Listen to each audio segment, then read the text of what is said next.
بسم اللہ الرحمن الرحیم۔ شروع اللہ کا نام لے کر جو بڑا مہربان نہایت رحم والا ہے۔ پیارے اسلامی بھائیوں ناظرین اکرام، السلام علیکم۔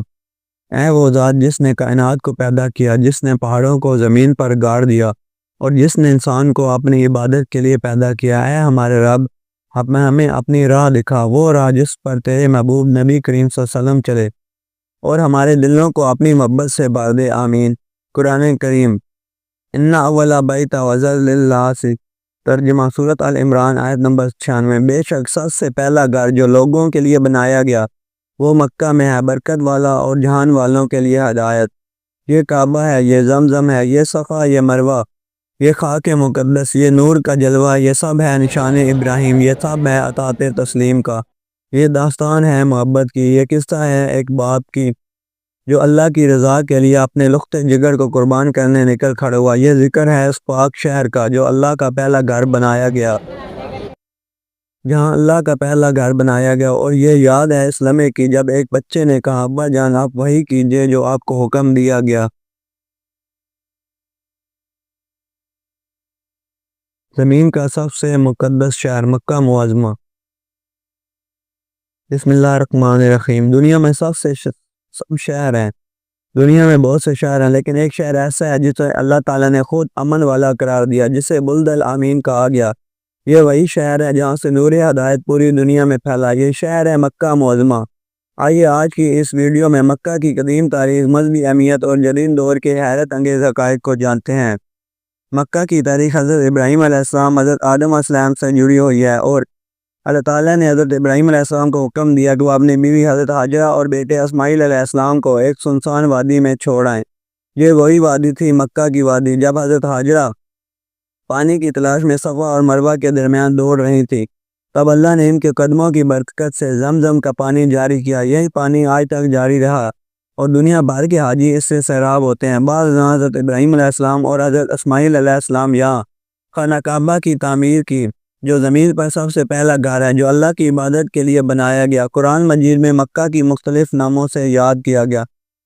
ان اول بیت وضع للناس للذی بکہ، یعنی بکہ، سورۃ ال عمران آیت نمبر 96۔ بلد الامین وہذا البلد الامین، سورۃ ال3 آیت نمبر 3۔ القریٰ، یعنی تمام بستیوں کی ماں۔ یہ شہر اسلام کے ابتداء کے دور کی جدوجہد کا مرکز رہا۔ یہی وہ مقام ہے جہاں نبی کریم صلی اللہ علیہ وسلم پیدا ہوئے اور جہاں سب سے پہلی وحی غار حرا میں نازل ہوئی۔ مکہ معظمہ اسلام کا مقدس ترین مقام ہے۔ یہاں واقع ہے دنیا کی سب سے بابرکت مسجد الحرام، جس کے درمیان میں واقع ہے خانہ کعبہ۔ ہر مسلمان کا دل اس شہر کی طرف مائل ہوتا ہے، کیونکہ نمازوں میں ہم اسی کی طرف رخ کرتے ہیں، اور زندگی میں ایک بار یہاں آ کر حج عمرہ ادا کرنا ہر مسلمان کی خواہش ہے، تمنا ہے۔ مکہ میں کئی مقامات ایسے ہیں جو ایمان کو تازہ کرتے ہیں۔ غار حرا، جہاں پر پہلی وحی نازل ہوئی۔ غار ثور، جہاں نبی کریم صلی اللہ علیہ وسلم ہجرت کے وقت پناہ لی۔ صفا و مروہ، حضرت حاجرہ کی سنت کی یاد۔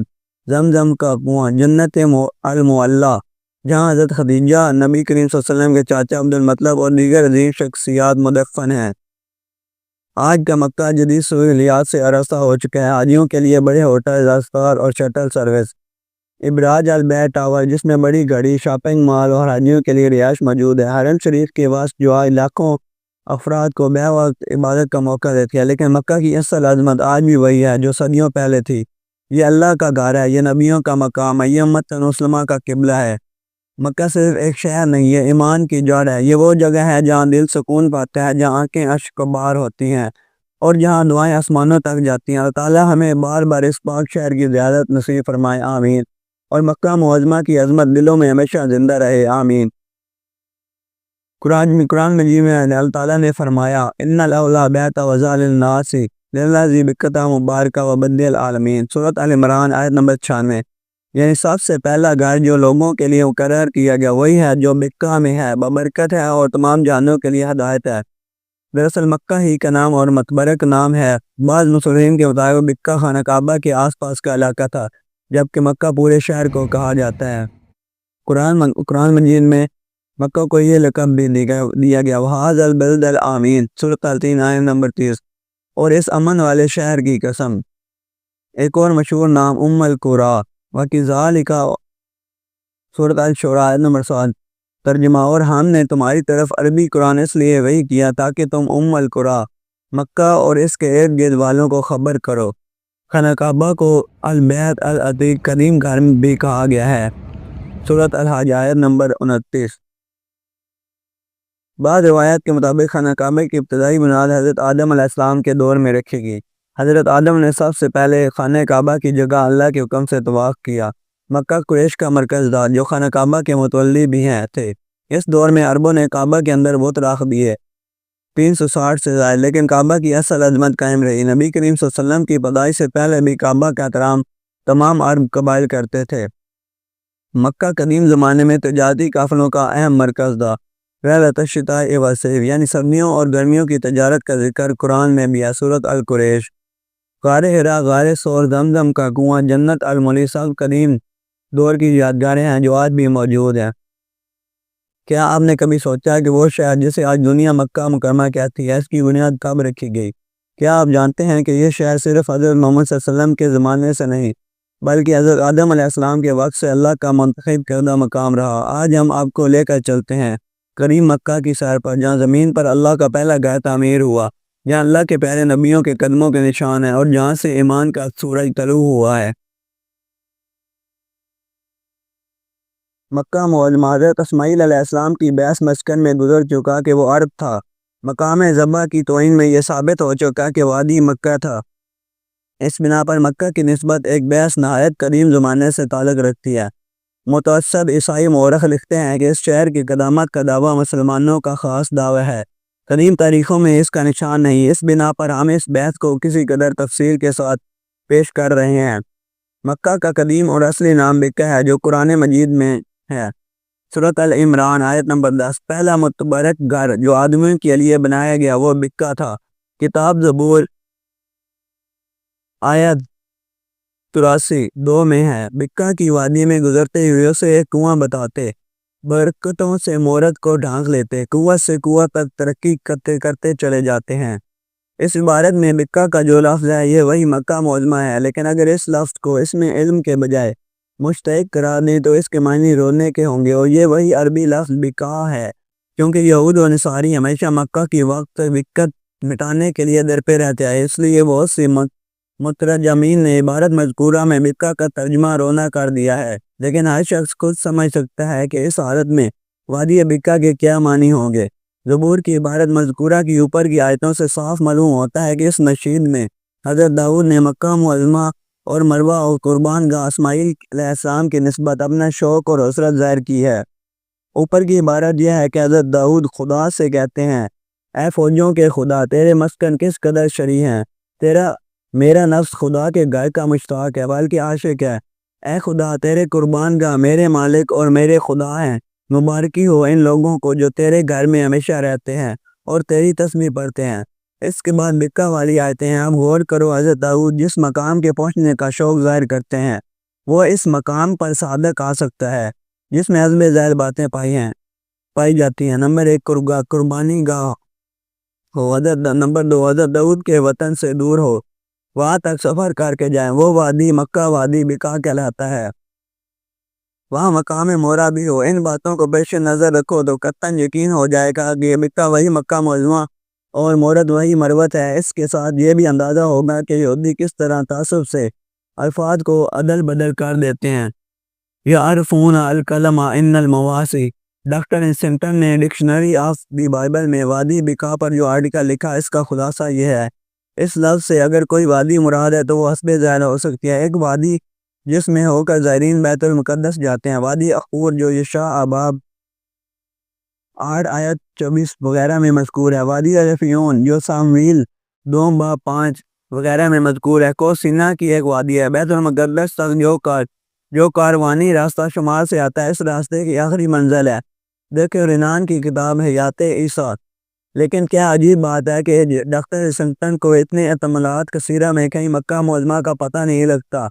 حیرت پر حیرت یہ ہے کہ جن وادیوں کا نام لیا ان میں ایک کو بھی بکا کے لفظ سے کسی قسم کی مناسبت نہیں، یہاں تک کہ ایک حرف بھی مشترک نہیں۔ باخلاف اس کے بکا اور بکا بالکل ایک لفظ ہیں۔ فرق اسی قدر ہے جس قدر ایک ہی لفظ کے تلفظ میں فرق پیدا ہو جاتا ہے۔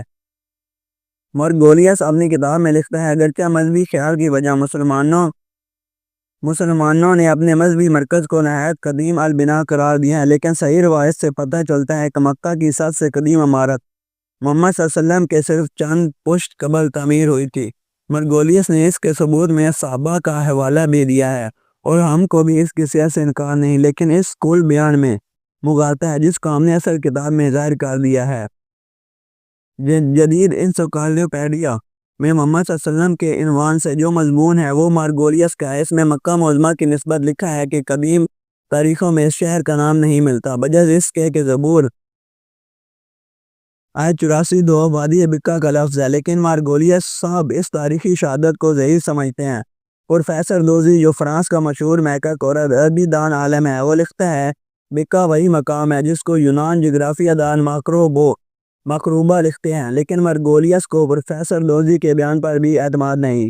کارلائل صاحب نے اپنی کتاب ہیروز اینڈ ہیروشپ میں لکھا ہے رومن مورخ سیسس نے کعبہ کا ذکر کیا اور لکھا ہے کہ وہ دنیا کے تمام معبودوں سے قدیم اور اشرف ہے، اور یہ ولادت مسیح علیہ السلام سے 50 برس پہلے کا ذکر ہے۔ اگر کعبہ حضرت عیسیٰ علیہ السلام سے بہت پہلے موجود تھا تو مکہ بھی قریباً اسی زمانے کا شہر ہوگا، کیونکہ جہاں کہیں کوئی مشہور معبد ہوتا ہے اس کے آس پاس ضرور کوئی نہ کوئی شہر یا گاؤں آباد ہو جاتا ہے۔ یاقوت حموی نے مجم البلدان میں لکھا ہے کہ مکہ معظمہ کا عرض اور طول بطلیموس کے جغرافیہ میں حسب ذیل ہے، طول 78 درجہ، عرض 13 درجہ۔ بطلیموس نہایت قدیم زمانے کا مصنف ہے، اگر اس نے اپنے جغرافیہ میں مکہ کا ذکر کیا ہے تو اس سے زیادہ قدامت کی کیا سند درکار ہے۔ مارگولیس نے جس بنا پر مکہ معظمہ کی قدامت سے انکار کیا ہے وہ یہ ہے کہ صحابہ میں تصریح ہے کہ مکہ میں سب سے پہلی عمارت جو تعمیر ہوئی وہ سید یا سعد بن عمرو نے تعمیر کی، لیکن مارگولیس کو یہ معلوم نہیں کہ مورخین نے جا بجا یہ بھی تصریح کی ہے کہ چونکہ اہل عرب کعبہ کے مقابل یا آس پاس عمارت بنانے کو کعبہ کی بے ادبی سمجھتے تھے، اس لیے عمارتیں نہیں بنوائیں اور شامیانوں میں رہتے تھے، اور اس طرح مکہ ہمیشہ سے خیموں کا ایک وسیع شہر تھا۔ ویڈیو میں آگے جانے سے پہلے ہم آپ کو خانہ کعبہ کی تعمیر کے بارے میں بتاتے چلتے ہیں۔ سب سے پہلے خانہ کعبہ حضرت آدم علیہ السلام نے اللہ کے حکم سے تعمیر کیا۔ یہ زمین پر اللہ کا سب سے پہلا گھر تھا۔ ان اول بیت وضع للناس الذی ببکۃ مبارکہ، سورۃ ال عمران آیت نمبر 96۔ حضرت ابراہیم علیہ السلام اور حضرت اسماعیل علیہ السلام کی تعمیر اصل مشہور تعمیر ان دونوں کی تھی، انہوں نے پرانی بنیادوں پر اس کی تعمیر کی۔ وَإِذَا يَرْفَعُ إِبْرَاهِيمَ الْقَوَاعِدَ مِنَ الْبَيْتِ وَإِسْمَاعِیلُ، سورۃ البقرہ آیت نمبر 127۔ حضرت جبرائیل علیہ السلام نے مقام کعبہ دکھایا، حضرت ابراہیم علیہ السلام نے مقام ابراہیم پر کھڑے ہو کر تعمیر کی۔ حجر اسود بھی اسی وقت کونے میں نصب کیا گیا۔ قریش کی تعمیر نبی کریم صلی اللہ علیہ وسلم کے جوانی کے دور میں ہوئی، بارشوں اور وقت کے اثرات سے عمارت کو نقصان پہنچا تھا۔ قریش نے نئی تعمیر کی، اس وقت نبی کریم صلی اللہ علیہ وسلم کی عمر تقریباً 35 سال تھی۔ حجر اسود رکھنے کے موقع پر قریش کے قبائل میں جھگڑا ہوا، پھر نبی کریم صلی اللہ علیہ وسلم نے ایک چادر میں حجر اسود رکھ کر تمام قبائل کے سرداروں سے اسے اٹھوایا اور خود اپنے دستے مبارک سے نصب کیا۔ عبداللہ بن زبیر کی تعمیر 680 عیسوی، حضرت عبداللہ بن زبیر رضی اللہ عنہ نے حدیث نبوی کے مطابق خانہ کعبہ کو دوبارہ حضرت ابراہیم علیہ السلام کی بنیادوں پر تعمیر کیا اور حتیم کے حصے کو بھی اندر شامل کر دیا۔ 2 دروازے رکھے، ایک داخلے کے لیے اور دوسرا باہر نکلنے کے لیے۔ حجاج بن یوسف کی تبدیلی 693 عیسوی، حجاج نے خلیفہ عبد الملک بن مروان کے حکم سے عبداللہ بن زبیر رضی اللہ عنہ کی تعمیر کو ختم کر کے قریش طرز پر دوبارہ بنایا، حتیم کو باہر نکال دیا اور صرف ایک دروازہ رکھا۔ سلطان مراد خان کی مرمت 1629 عیسوی، ترک عثمانیہ بادشاہ سلطان مراد نے زلزلے سے متاثرہ عمارت کو مرمت کیا، کچھ حصے نئے سرے سے تعمیر کیے۔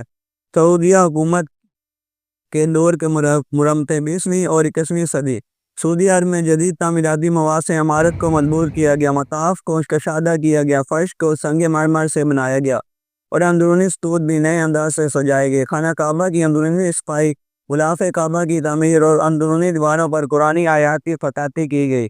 خانہ کعبہ کا ہر دور کی تعمیر میں مقصد یہی تھا کہ یہ اللہ کا گھر ہے، توحید کی علامت ہو۔ ہر تعمیر میں خانہ کعبہ کا اصل مقام وہی رہا، صرف ظاہری شکل میں کچھ تبدیلیاں ہوئیں۔ دنیا میں ہر طرف تحریکی چھائی ہوئی تھی۔ ایران، ہند، مصر، یورپ میں عالمگیر اندھیرا تھا۔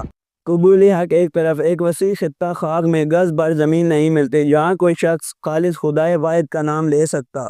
حضرت ابراہیم علیہ السلام نے جب کلدان میں یہ صدا بلند کرنی چاہی تو آگ کے شعلوں سے کام پڑا۔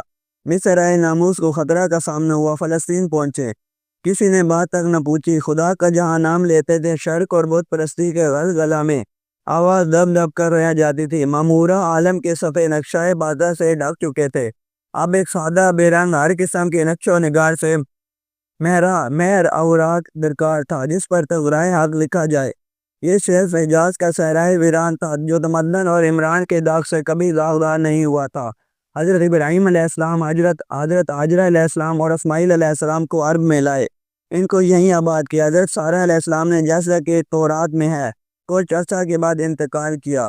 حضرت ابراہیم علیہ السلام مکہ میں چلے آئے۔ حضرت اسماعیل علیہ السلام جوان ہو چکے تھے۔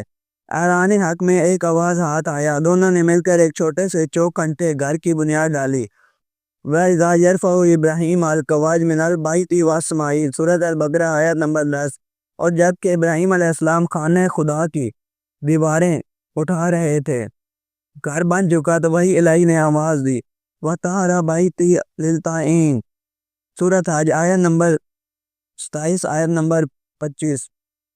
ہمارا گھر طواف کرنے والوں، نماز میں قیام کرنے والوں، رکوع کرنے والوں اور سجدہ کرنے والوں کے لیے پاک کر، اور تمام لوگوں کو پکار دے کہ حج کو آئیں، پیدل بھی اور دبلی اونٹنیوں پر بھی، ہر دور دراز گوشہ سے آئیں گے۔ اس وقت اعلان و اشتہار کے وسائل نہیں تھے، ویران جگہ تھی اور آدمی کوسوں تک پتہ نہ لگتا تھا۔ حضرت ابراہیم علیہ السلام کی آواز حدود حرم سے باہر نہیں جا سکتی تھی، لیکن وہی معمولی آواز کہاں تک پہنچی، مشرق سے مغرب تک، شمال سے جنوب تک اور زمین سے آسمان تک۔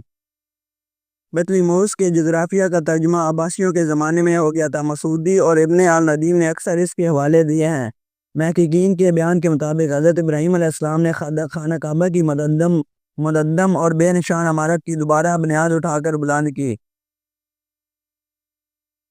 علامہ ازکی نے تاریخ مکہ میں لکھا ہے کہ حضرت ابراہیم علیہ السلام نے جو تعمیر کی اس کا عرض و طول عدم ذیل ہے۔ بلندی زمین سے چھت تک 9 گز، طول حجر اسود سے رکن شامی تک 32 گز، عرض رکن شامی سے غربی تک 22 گز۔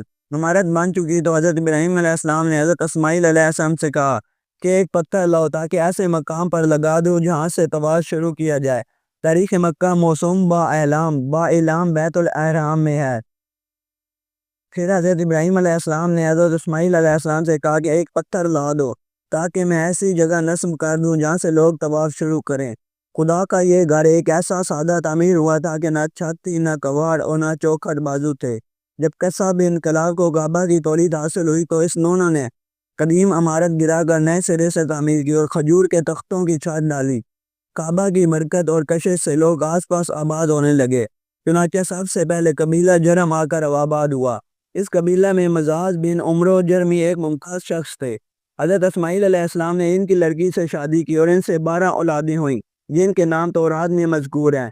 ان میں سے اکثر اہل عرب کی دار کی اولاد ہیں۔ حضرت اسماعیل علیہ السلام کی وفات کے بعد ان کے بڑے بیٹے نابت کعبہ کے متولی ہوئے۔ ان کے مرنے کے بعد ان کے نانا مزاج نے یہ منصب حاصل کیا اور کعبہ کی تولید خاندان اسماعیل علیہ السلام سے نکال کر جرم کے خاندان میں آ گئی۔ لیکن پھر ایک اور قبیلہ خزاں نے کعبہ پر قبضہ کر لیا اور مدت تک اسی خاندان میں یہ منصب رہا۔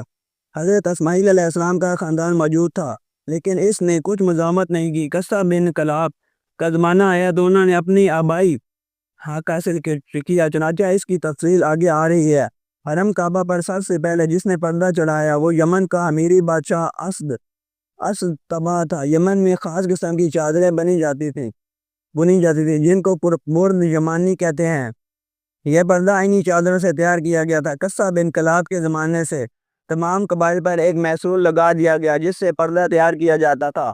علامہ ازکی نے لکھا ہے کہ حضور صلی اللہ علیہ وسلم نے بھی یمنی پردہ چڑھایا تھا، لیکن اس روایت کے سلسلے کا ایک راوی وقتی ہے۔ خدا کا گھر سیم و زرع کی نقش آرائیوں کا محتاج نہ تھا، لیکن دولت اور ملک کی ترقی کے یہ لوازم ہیں۔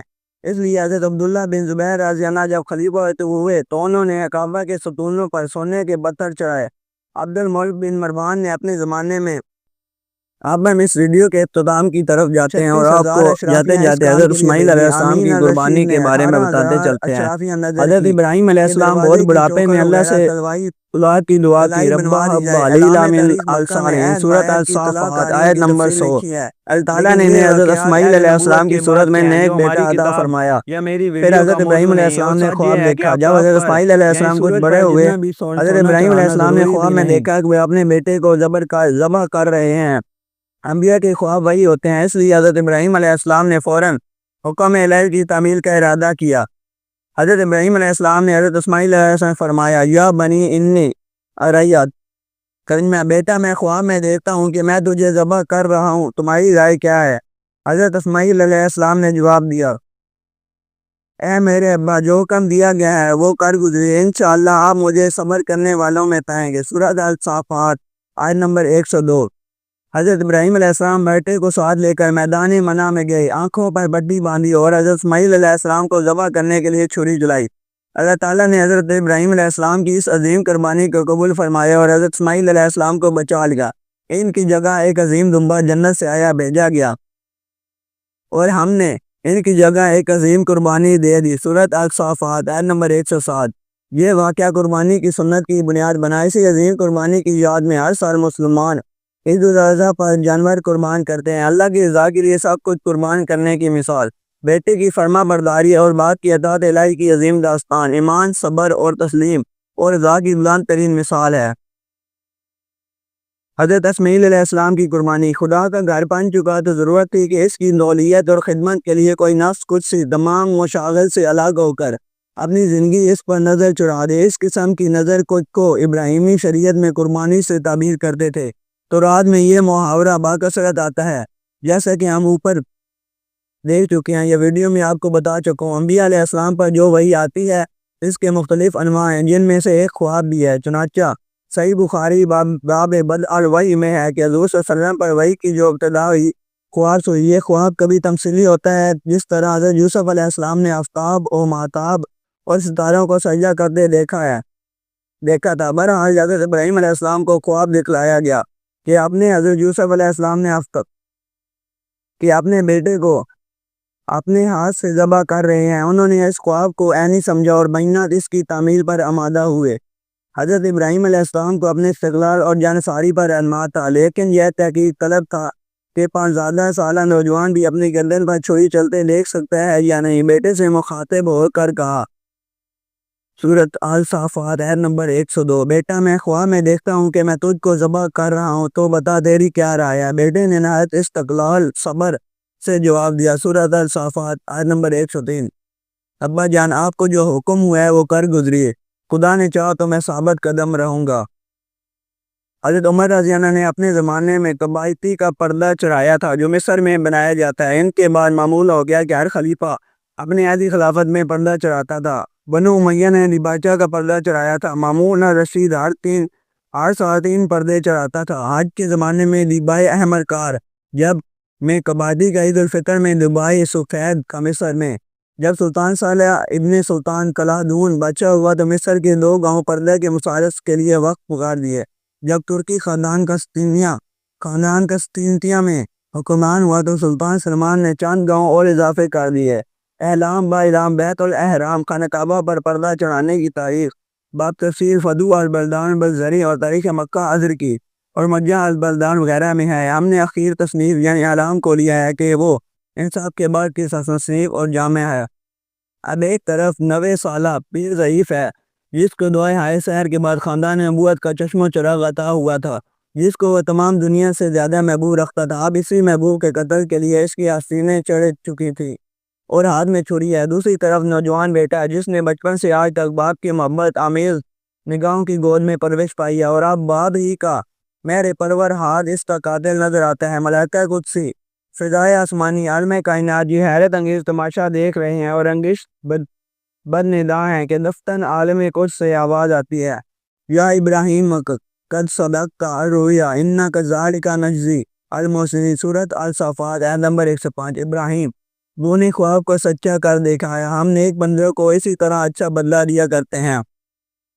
تغیان نازبی کے جگر گوشہ خلیل درزی تغی رفت اور شیدش نمی کند بیٹے نے جس استقلال جس عزم اور جس حیرت خیز اصرار سے اپنے آپ کو قربانی کے لیے پیش کیا، اس کا صلح یہی تھا کہ یہ رسم قربانی قیامت تک دنیا میں اس کی یادگار رہ جائے۔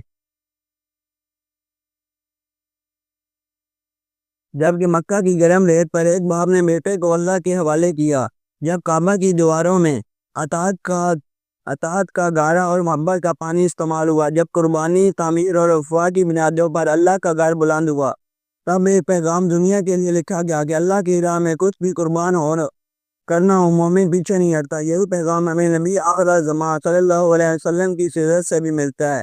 یہ اطاعت، صبر اور قربانی کی وہ چراغ ہے جن سے دلوں میں ہدایت کا نور جلتا ہے۔ قرآنی آیت لن ینالوا سورۃ الحج آیت نمبر 37۔ ترجمہ: نہ اللہ کو ان جانوروں کا گوشت پہنچتا ہے نہ ان کا خون، بلکہ اسے تمہارا تقوی پہنچتا ہے۔ اے اللہ، ہمیں حضرت ابراہیم علیہ السلام جیسا یقین، حضرت اسماعیل علیہ السلام جیسی اطاعت اور نبی کریم صلی اللہ علیہ وسلم جیسی رحمت عطا فرما۔ ہماری قربانی کو، ہماری نیت کو اور ہمارے عمل کو اپنی رضا کے لیے قبول فرما، آمین۔ اگر آپ چاہتے ہیں کہ نبی کریم صلی اللہ علیہ وسلم کی سیرت ہر دل تک پہنچے تو اس ویڈیو کو شیئر کریں، لائک کریں اور ہمارے ساتھ جڑ جائیں۔ لیلوں کی جگانے والی روشنی، لائٹ آف ہدایہ۔ السلام علیکم ورحمۃ اللہ وبرکاتہ۔